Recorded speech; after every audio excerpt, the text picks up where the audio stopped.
Kit Guru was recently invited to visit Deepcool's main production facility in China to find out more about how they produce CPU coolers, radiators and chassis. The journey to Huizhou needed planes, high-speed trains and local automobiles. With a population of just over 6 million, Huizhou is a fraction of the size of Beijing, where Deepcool's head office is situated, but it's still a pretty big city. Deepcool's factory complex comprises 5 massive buildings like this, with different zones for the various product lines. There's also an extensive external supply chain to consider. When we first met with Deepcool over 10 years ago at a trade show in France, we had no idea just how big this company was. We began our tour in the cooling department. Here we follow a batch of newly arrived copper tubes as they begin their journey to becoming CPU coolers. They're fed into a machine that tapers one end, ready for the preparation process to begin. These copper tubes then go into another machine that inserts a steel rod in the centre. The tubes are then passed across to the place where copper powder is vibrated into the tube around the outside of the steel rods. These prep tubes are collected, checked and moved to a sintering machine.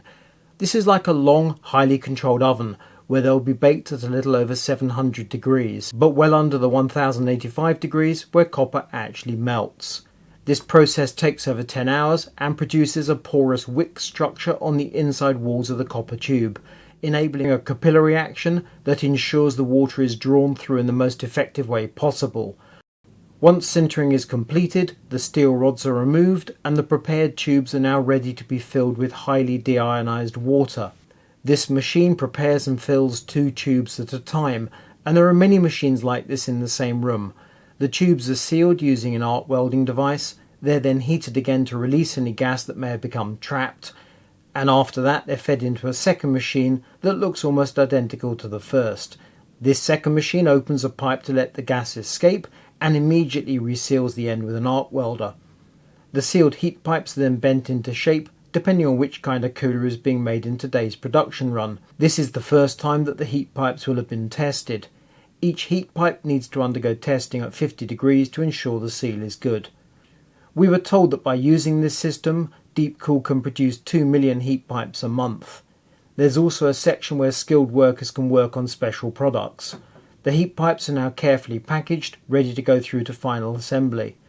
Then we moved across to the preparation area for the heat fins, where rolls of special aluminium are fed into a stamping machine that creates the fins ready to be stacked. A final check is run to ensure the heat pipes can be cleanly inserted into the fins. Alignment here is crucial. Everything in this area starts slowly but quickly accelerates.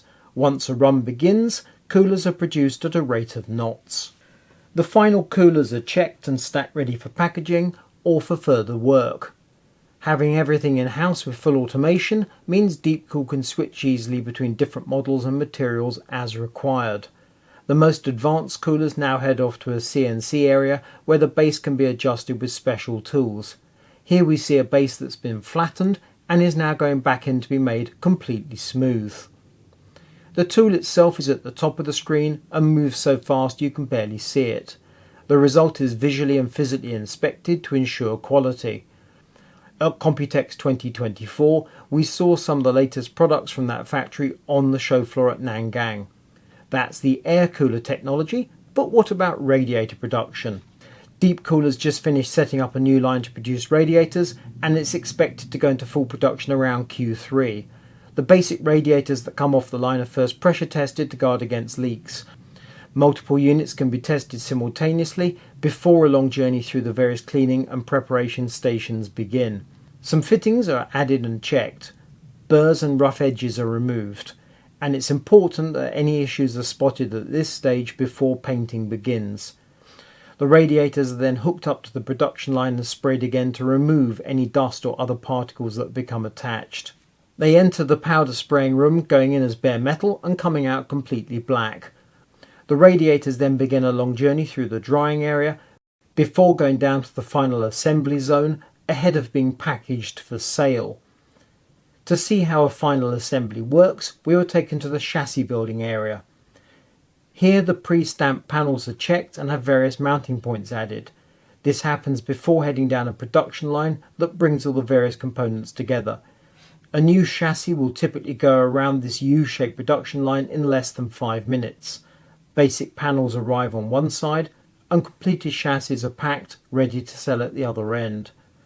It's worth remembering that for every cool new idea, like quick-release side panel levers, chassis that support their own side panel once opened, mounting points for hard drives or solid-state drives, even the front panel connections, or the routing for cable tidying, let alone a panel grid for additional personalization or tooling, testing, or exterior packaging for an ATX range. For all of those things, someone has to design and build a complete production line.